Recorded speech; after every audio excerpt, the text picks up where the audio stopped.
What's going on? We back here on Past Speaks. Can y'all see me, haters? But yeah, man, came across a video, The Sad Evolution of Steph Curry's Legacy. And I definitely had to check this out. It's from Johnny Arnett. I like this channel and like checking out videos from this channel, and I'm curious to see what this video is about.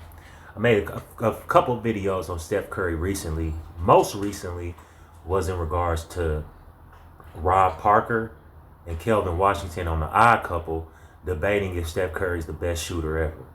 Think he's the best three-point shooter ever. But clutch shots.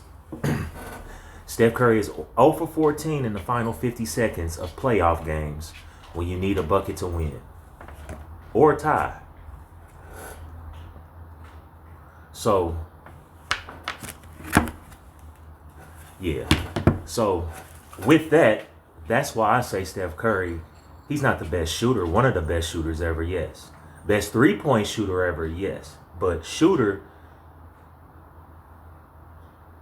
I'm looking at a Michael Jordan, man. Like I said in the previous video.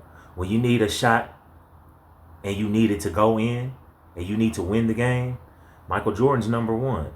And then, shit, I would say, in my time, I'm going with Reggie Miller. And I'm from Indianapolis, so I know a lot about Reggie Miller. And I would say after that, man, I guess I'll go with Kobe Bryant. Because Kobe Bryant, you know, he wants to take that shot. Now, do I think he's going to make it? He has a chance. So does Steph Curry. But I know Kobe Bryant relishes at that moment. That's why I give him the ball. But real quick, man, Steph Curry, this is his 16th season with the Warriors. One team his whole career. That's rare. And I think he's probably the only player outside of maybe a Giannis Antetokounmpo and Nikola Jokic that I can think of that's been with the same franchise since they were drafted. Steph Curry averages 24 points a game, 24.7 points a game, 4.7 rebounds, and 6.4 assists, which those numbers are his career average as well. He's a two-time MVP in 2015 and 2016. 2016 was unanimous. He led the league in scoring in 2016 as well at 30 points a game, and he led the league in steals at 2.1. That's why he was a unanimous MVP, bro. Steph Curry's defense is very underrated as well. 2021, Steph Curry led the league at 32 points a game again, so he's led the league twice in scoring, once in steals. And he was also, that 32 points per game average is what he averaged in the NCAA tournament in 2008, if you didn't know. He also averaged in that NCAA tournament 3.2 steals. Underrated defender, man. Made 23 three-pointers in the NCAA tournament, and he's 5th all-time in the NCAA tournament, three-pointers made. That's in 2008. I just wanted to bring that up because it's tourney time, baby. 25 points a game for his NCAA career. 20-0 in the conference, 2007-2008. And let's see, that's a little, a quick overview of Steph Curry. I like to do that before I play the videos. But let's get into the video and see what Johnny Arnett's talking about because I am curious. I'm curious. Whole ass niggas. Nikola Jokic, dick scarfers. LeBron, dick scarfers. I'm curious. Let's get it. Steph Curry is simply amazing. He's a 4-time NBA champion, a 2-time MVP, he's the all-time leader in three-pointers made, and he's now in the argument for being considered as a top 10 player in NBA history. If you're a fan of Curry, then you probably clicked on this video ready to come to his defense, as you assumed that I'm about to go on this giant rant criticizing him. Well, put down your pitchfork and torch because I'm actually doing the opposite, and pointing out how the perception of Curry and his impact has ultimately affected how much he's appreciated or lack thereof. Let me ask you longtime basketball fans a question. Remember the narrative that you couldn't win an NBA championship as a jump shooting team? That existed for a very, very long time in the NBA. The narrative was basically that soft teams were not built for the postseason. The belief was that when the playoffs started, in order to succeed, you had to embrace a grit and grind type of approach, one that emphasized physicality and defense, and a jump shooting three-point team was generally viewed as the opposite of that. For the most part, this was basically a true narrative all the way through the 2010 NBA Finals. But in 2011, the Dallas Mavericks won the championship as primarily a jump shooting team. But they were more seen as an exception to. Now, before Johnny Arnett continues, I just want to add to that. 2010-2011, Mavericks won the championship, beat the Monstars, LeBron James, D Wade, and Chris Bosh. Ray Allen wasn't there yet. They had to get a fourth All NBA basketball player, fourth, I want to say top 50 player, top 75 player. They had to get the fourth one. I don't know what Chris Bosh is. I don't give a damn to research that right now.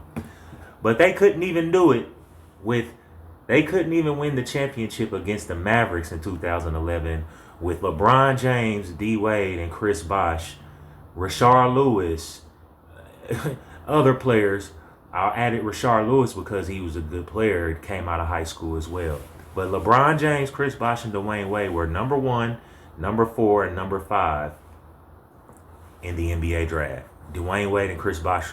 Dwayne Wade was number 4, Chris Bosh was number 5. In the prime of their careers, drafted in 2003, they couldn't beat the Mavericks, who were basically Dirk Nowitzki and a bunch of good, seasoned, vet role players.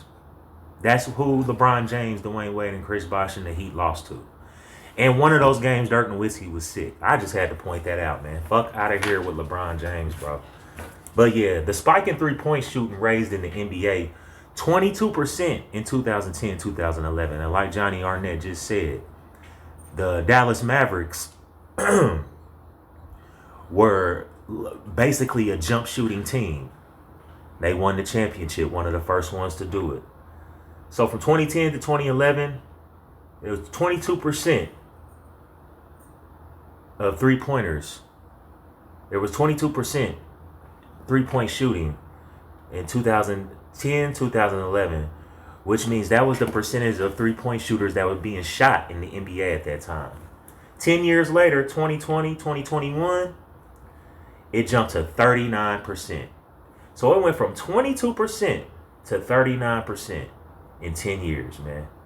And that is due to not the Mavericks, but Steph Curry and the Golden State Warriors playing that style of play that they played and being so successful doing it with the championships and the best record in the NBA. The only team I can think of that was like that before them, I guess the Mavericks were in the early 2000s, yes. They were primarily a jump shooting, three-point shooting team. But the real one that I like to bring up is the Phoenix Suns from the mid-2000s. They kind of remind me of the Warriors. Not exactly, they don't play exactly like them, but they do remind me of the Warriors, man. Well, yeah, when I think about them, they do remind me of the Warriors. So, made three-pointers jumped from 6.4 to 11.4 in that time in the NBA. So the three-point shooting went from 22% to 39% in regards to attempts. Made three-pointers went from 6.4 to 11.4 in that time, man. And the last team to take more mid-range shots than threes in the NBA game was in 2016-2017. And that was the same year the Warriors won their second championship. Second in 3 years. So the last time a team took more mid-range shots than three-pointers in the NBA was in 2016-17 when the Warriors were pretty much in their prime. Since 2016-17, teams take more threes than mid-range jump shots in the NBA now. That's crazy. And that's due to Steph Curry's impact on the game and the Warriors, ultimately, their style of play. So the NBA's changed drastically since the 2010s, man. The rule. In and since the 2010s. I'm sorry. Because the Mavericks were the underdog in the finals, and they had been failing to get it done years before that. And then, after their championship run, they were unable to repeat their success for the rest of Dirk Nowitzki's career. On the other hand, in 2015, the Golden State Warriors won the championship as a jump shooting team. And then they won it again, and again, and again. By the early stages of their dynasty, the narrative that jump shooting teams couldn't win championships was officially and completely dead. Hey, that's sure funny, man. But yeah, man, ever since that second championship from the Warriors, that's not there. It's been a jump shooting league, 3-point shooting league, man. And teams pretty much, you know, they space the floor to create more opportunities for 3-point shooting these days. That's the strategy of most teams. Well, basically all teams, because they all play like that now. And they prioritize 3-point shooting, man. So you gotta, you know, that's why people sometimes people say, you know, did Steph Curry ruin basketball or ruin the NBA, man? Because and not because, I'm not even gonna go there, but I would say no. That's Steph Curry's game. That's what he's successful at. All these other motherfuckers shooting all these threes and shit. So you got NBA teams now. This is why there's so many mediocre to bad teams in the NBA now. Now not everybody's a 3-point shooter, but they attempt threes like they are. So that's why you got, you know, that's why all teams, it seems like they play the same. It's because of the strategy, man. And that's why you don't have any real post presence anymore as far as your forwards and centers. It's because of 3-point shooting. Now you got positions 1 through 5 shooting. You got positions 1 through 5 shooting threes now. In previous years, real basketball, there were specific players that you had on your team to shoot threes.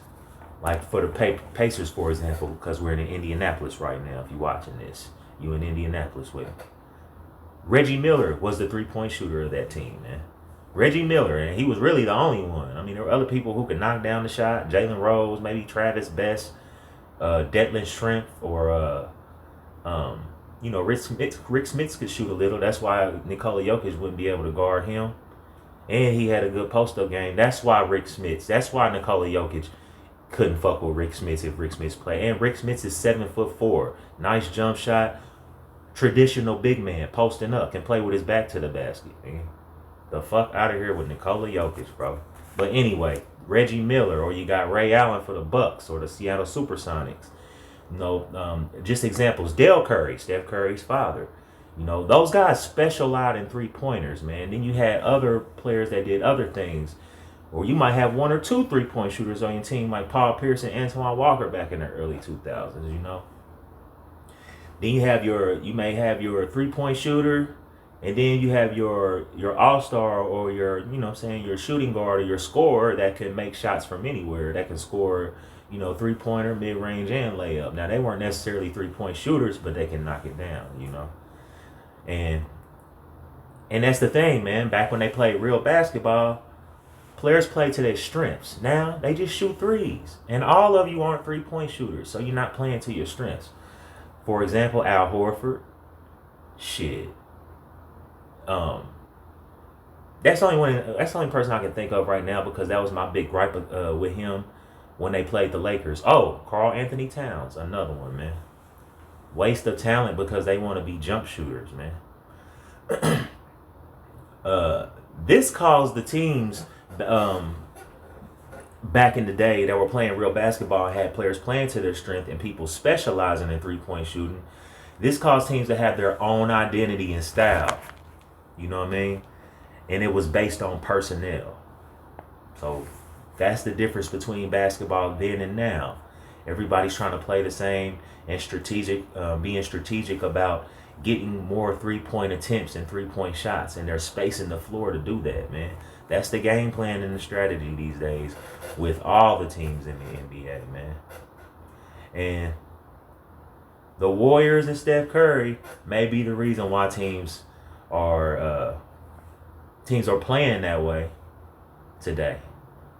But see, the Warriors were successful because they had Klay Thompson and Steph Curry, two great three-point shooters. Then they had other shooters too, yeah. But Klay Thompson and Steph Curry were really the ones knocking down threes, man. So when we think about the Warriors, yeah, teams try to play like them these days and such.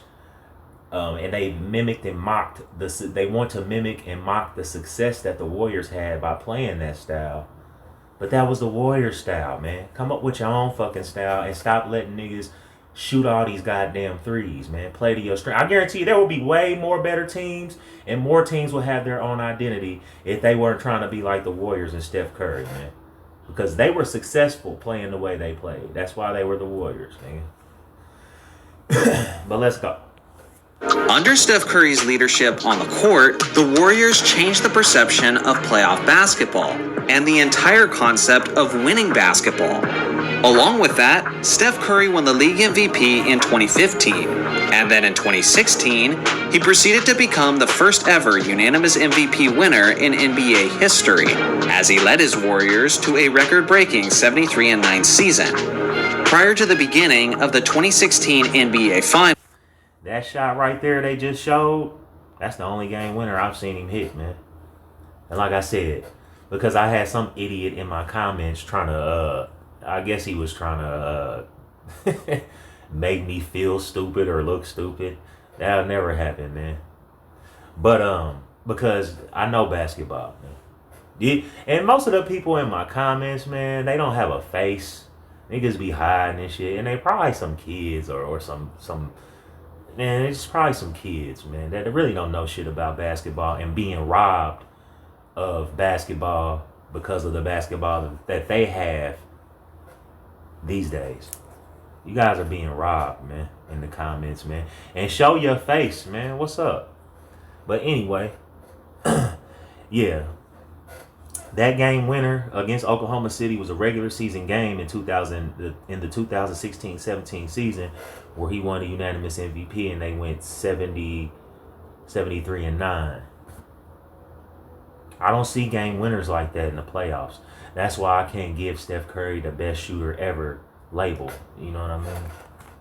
Final 50 seconds of games in the playoffs. Steph Curry is 0 for 14 in making game-winning shots or making a shot to win the game or tie. 0 for 15. I'm sorry, 0 for 14. But I fuck with Steph Curry heavy. Steph Curry's a hooper, man. Many people were beginning to claim that Steph Curry had now surpassed LeBron James as the best player in the NBA. It's hard to say if the majority of people were saying this, but at the very least, a large portion of the basketball community was making this claim. And that is a valid claim. Steph Curry has 4 championships. Since Steph Curry's won his first championship, LeBron James has only won 2. He has 4 total. He's only won 2 championships since Steph Curry's won his first one in 2015. Steph Curry's influence, not just, the NBA and the style of play that the Warriors play, and the head of that is Steph Curry. So he's not only influenced the NBA along with the Warriors, he's got the kids, the children. They want to play like him. Now, it's on coaches to correct that and keep that in line. But they do want to play like him, just like everybody wanted to play like Mike, wanted to play like Kobe. I don't remember people wanting to play like LeBron. I don't even see anybody that resembles LeBron. They're still comparing people to Michael Jordan, man. And Steph Curry, 2 MVPs. LeBron hasn't won an MVP since Steph Curry's won MVP. Now, LeBron has 4, yes. But Steph Curry had 2 in a row in the prime of LeBron's career. Winning championships in the prime of LeBron's career. And had one most recently in 2022. If LeBron was the GOAT, like I said in previous videos, man, Steph Curry wouldn't have any rings, man. Maybe the MVP, maybe one or two, maybe one MVP, but he wouldn't have two MVPs because LeBron James will have one of them. Because LeBron James hasn't won an MVP since he's been 30 years old. It's crazy, man. But yeah, this is Steph Curry's era. And Steph Curry, man, he the face of the league, man. Fuck all that sharing it with LeBron shit. Yeah, I said that in previous videos, but after doing all this research and really watching videos on Steph Curry lately, Steph Curry's been the face of the league since 2015, bro. LeBron hasn't been the face of the league since he left Miami, and that's a fact, nigga. 2015, since 2015, Steph Curry's been the face of the league. Like I said, influenced the NBA. He's influenced the kids. And he's had major success, in his prime. On LeBron James's watch. If this is LeBron James's league and he's the face of it, Steph Curry's robbed you 4 times. 6, really. 4 championships and 2 MVPs, man. And he has 4,008 3-pointers made, and he was the quickest to reach 1,000, 2,000, and 3,000 3-pointers made, bro. Steph Curry's a shot maker, not a shot taker. Unless it's the final 50 seconds of a playoff game. Then we might have to, come up with a better plan on how we're going to win the game instead of just giving it to Steph Curry. But yeah, man, Steph Curry been the face of the league since 2015, and I don't think there's any denying or debating that. The only reason why people want to say he's not, or don't want to consider him, the greatest of this era, is because he's light-skinned, he's only like 6'3", and Duncan's not a part of his repertoire. If Steph Curry was dark-skinned, about 6'5", 6'6", or more, and was dunking and shit, bald-headed, or trying to hold on to thinning, balding hair, they would be calling him probably the greatest. If not, they would definitely be calling him the greatest of this time or of this era.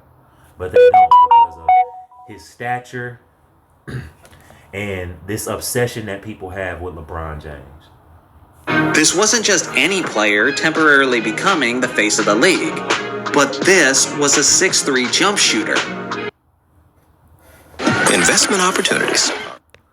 I just schooled them on that, Johnny Arnett. But right on for reinforcing that. But this was a 6'3" jump shooter. This was a guy who made an NBA record 402 3-point attempts on the season, when no other player in NBA history had ever made it to 300. This was jaw-dropping, awe-inspiring, and unlike anything we had ever seen before. We had never seen someone make so many 30-foot bombs so regularly and so casually. It was literally amazing.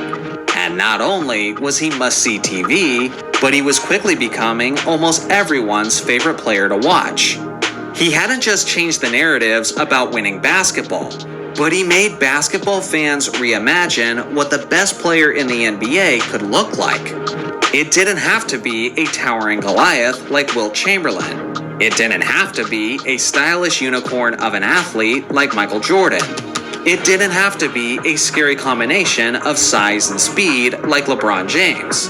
Now, people believe that the best of the best could simply be a skinny, undersized player with a nifty handle and an incredible jump shot. This period of time during the... Yeah, but see, that's the thing, man. I guess he can, like, it's okay to be inspired by Steph Curry, man. He's a great player. But be yourself, man. Be yourself. Play your game. That's the reason why,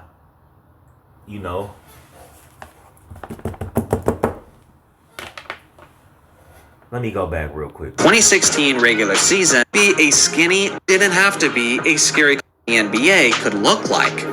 It didn't have to be a towering Goliath like Wilt Chamberlain. It didn't have to be a stylish unicorn of an athlete like Michael Jordan. It didn't have to be a scary combination of size and speed like LeBron James. Now, people believe that the best of the best could simply be a skinny, undersized player. And there it is, man. I done caught my train of thought now. So Steph Curry, man, you can see this shit in college, man. Now I just gave you his statistics, his college statistics. 25.3 points a game, averaged 32 in the 2008 NCAA tournament on 23-point shots, 23 three-pointers made. That's fifth all time, and 3-point steals. That's the most in that tournament that year. Steph Curry is definitely underrated as far as his defense. But I saw, 32 points per game in the NCAA tournament. Man, this motherfucker was special, bro. Now, it could have went either way once he got to the NBA. But when he started doing what he's doing and what he's known for now, it didn't surprise me, man. Because I was following Steph Curry since he was in Davidson, man, in college. And I forgot, I want to mention again, they were 20-0 in the conference, man, that year. Davidson. So not only is Steph Curry a great player, man, he's a winner, man. He's a winner, bro. But yeah, man, I ain't gonna say I saw it coming, but I wasn't surprised when he broke out how he did in the NBA, bro. With a nifty handle and an incredible jump shot. This period of time during the 2016 regular season was when Steph was the most celebrated. Sure, maybe he's moved up on most people's all-time lists since then. But as for the adoration and wonder of Steph Curry, it had never been stronger than it was in this moment in time. Then, things started to change. In the 2016 NBA Finals, the Warriors famously choked away a 3-1 lead, losing the championship series to LeBron. And that's the only knock really on Steph Curry, man, in regards to his legacy. People can say the Kevin Durant shit, but Kevin Durant needed the Warriors, man. And I used to say the Warriors needed Kevin Durant just as much. But I don't think so, man. They won the championship in 2022, which means, and they were a little older then in regards to their core. As long as they could replace Kevin Durant with someone like a Andrew Wiggins, or that could do something similar or just a little bit more than Harrison Barnes, they would have been straight.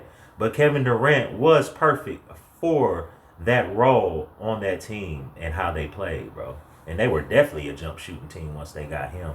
But that's really the only knock on Steph Curry, man, is blowing a 3-1 lead to the Cavaliers in the finals. Now, that is the finals, so I really can't argue with that. But I would say it kind of cancels it out when they did the same thing to Oklahoma City the series before.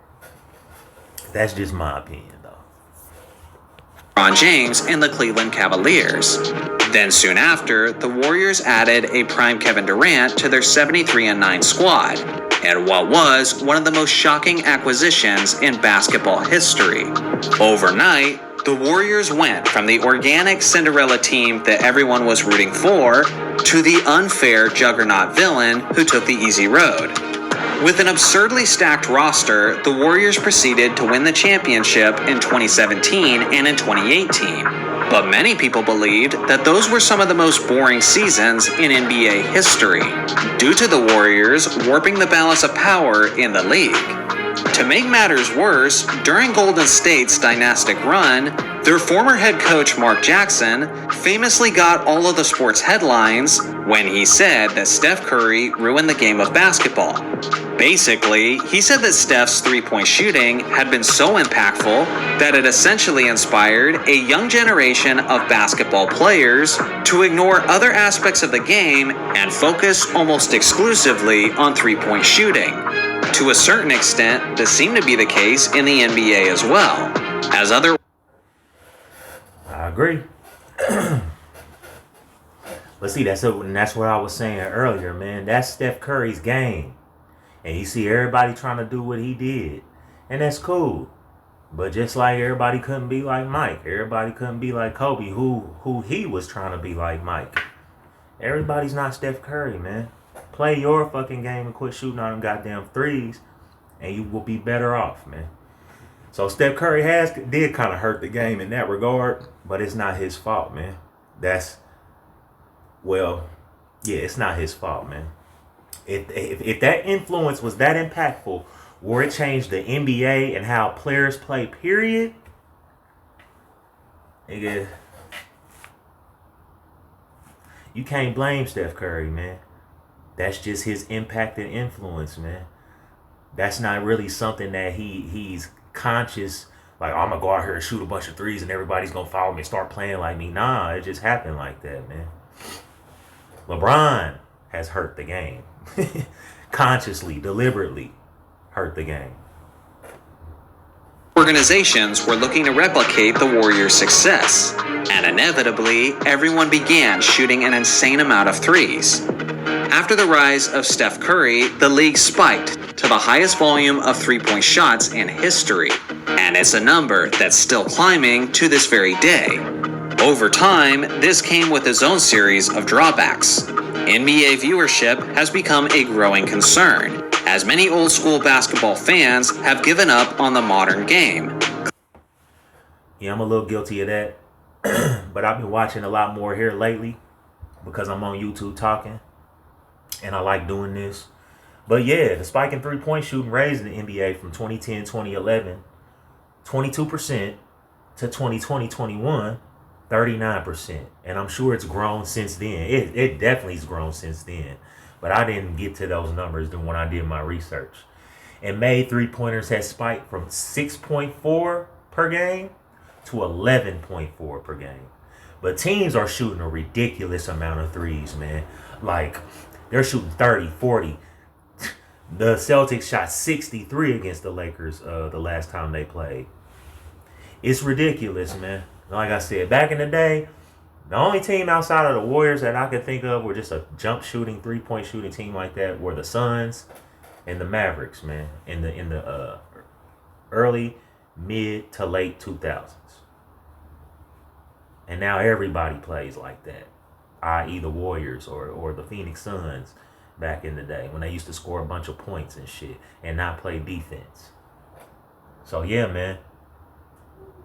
And again, the last team to make more mid-range shots than three-pointers in a game was in 2016-17. And that was the year the Warriors beat the Cavaliers for a second time to win their second NBA championship of the 2010s. Claiming that it's a dying league. There are many reasons to speculate as for the cause of declining viewership, but one of the most popular choices is how the NBA has been watered down as a jump shooting league that lacks any defense or diversity of styles. It's one thing for nostalgic fans to make this claim, but in the years since Curry's rise, active NBA legends like Greg Popovich, Kevin Durant, and LeBron James have said that the NBA has become too one-dimensional and too influenced by the three-point shot. Man, LeBron James need to shut the fuck up. He shoots a lot of three-pointers, and he's definitely benefited as far as longevity with the style of play that players play today, or the NBA, the style of play the NBA plays today. So LeBron, shut the fuck up. You shoot a lot of three-pointers, and like I said, you probably would still be playing, but the reason why your numbers still look the way they look, yeah, is because you piggyback off of other great players, but also because the game's changed and it's a jump shooting league now. So that's why LeBron, has that also, factors into LeBron's longevity. Because he shoots a lot of three-pointers because it's a three-point shooting league. And it's not as physical as it was when he first got here. And yeah, man. Like I said previously, bro.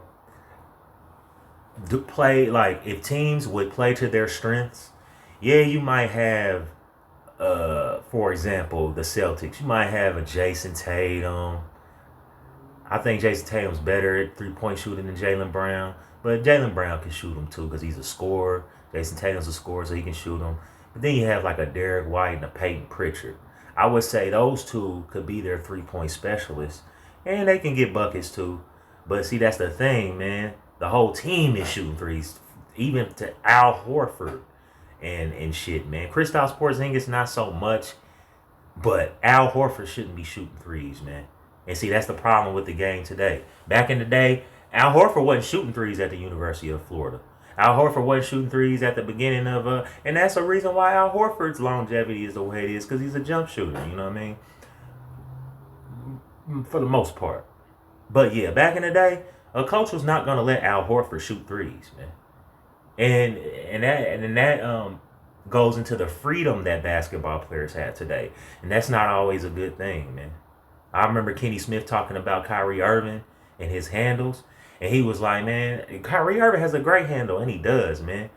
But man, you ever seen Steve Francis, Allen Iverson, Baron Davis? They could do the same thing, man. It's just that, you know, Allen. I mean, they did, but at the same time, or Jason Williams, the white one, they did that. But Jason Williams got traded from the Kings because he used to be over the top. You know, Steve Francis, you know, so similar, kind of the same thing. Baron Davis, you know, they want solid players, you know what I mean? And that's what Kenny Smith was talking about. It's like, man, we could have played like that back then, but, you know, the coaches wasn't going for that. And it's the same thing with the shooting, man. Nigga, motherfucker like Al Horford, and I like Al Horford. I fuck with Al Horford heavy, but a nigga like Al Horford wouldn't be able to shoot all these threes back in the day, man, because that wasn't his strength, and that's a good thing. All this freedom and 3-point shooting is not good, man. But I guess it's entertaining. Now more so than ever before, NBA fandom has become extremely divided, with some celebrating where the league is today, while others have tuned out almost completely, only occasionally engaging when it's about criticizing the modern product. And whether or not it's fair, Steph Curry is the face of this modern product. He ushered in this new era of NBA basketball, thanks to his skill and dedication. But what was once celebrated and seen as a marvelous wonder has now grown stale and repetitive in the eyes of many. To some, Steph Curry is the symbol and cause of what's wrong with the modern NBA. Now, is this fair to Steph Curry? Oh, the modern NBA is what's wrong with the modern NBA. Yeah. And like I just said previously, bro, that's Steph Curry's game. That's why he was so successful playing his game. Other players need to play their game. Stop trying to be like Steph Curry. Even LeBron James. And I'll save it for after. Absolutely not. And I personally still cherish the talent and artistry of his game. I still fondly remember the way he captivated audiences between 2014 and 2016. And I don't think I will ever look back on those years with disgust. But the reality is, many people are not appreciative of his changing influence on the game like they once were. And as a whole, it's affecting his legacy and how he will be remembered by the masses. Steph Curry is one of the greatest players and one of the most influential players of all time. But he'll also be remembered as the player who split basketball fandom. One day, he was the face of the league and the media darling. And now today, he's the symbol of NBA division, and what is one of the sadder evolutions of a basketball legacy. The symbol of NBA evolution. I think that's what he said. But yeah, man, great video by Johnny Arnett. And Steph Curry, I guess you can knock Steph Curry, man. And I guess he's I think Johnny Arnett is kind of reaching with he's you know, he split the league and all that, man. That's not Steph Curry's fault, man. It's and really, man, players and teams are hurting themselves trying to be like Steph Curry and the Warriors from the 2000s. I mean the 2010s, man. So that's on the NBA and on teams that want to mimic and jock what the Warriors and Steph Curry have done and been so successful doing, because they want success in that manner as well. But to end this, man, it's definitely Steph Curry's league. I take back what I said in previous videos about him and LeBron sharing it. It's Steph Curry's league. The only reason why they still talk about LeBron and shit is because he was crying about the face of the league shit when they asked him about Anthony Edwards. That's the reason for the spike in people talking about him since that shit about 3 weeks ago, almost a month ago now. And you know, I guess I really don't know why people are still so invested in LeBron James, man. At this age, at this stage, with all the disappointment and things he's left on the table, fuck LeBron James, bro.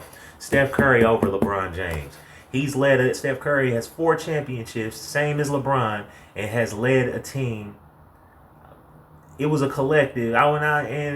Kevin Durant won 2 Finals MVPs, so I guess you could say he led them those 2 years, man.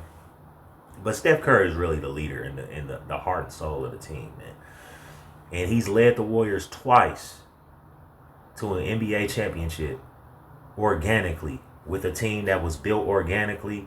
Nobody was brought in that's an NBA superstar, all-star, all-NBA, top 50, top 75, and one coach. And it's played for one team his whole career.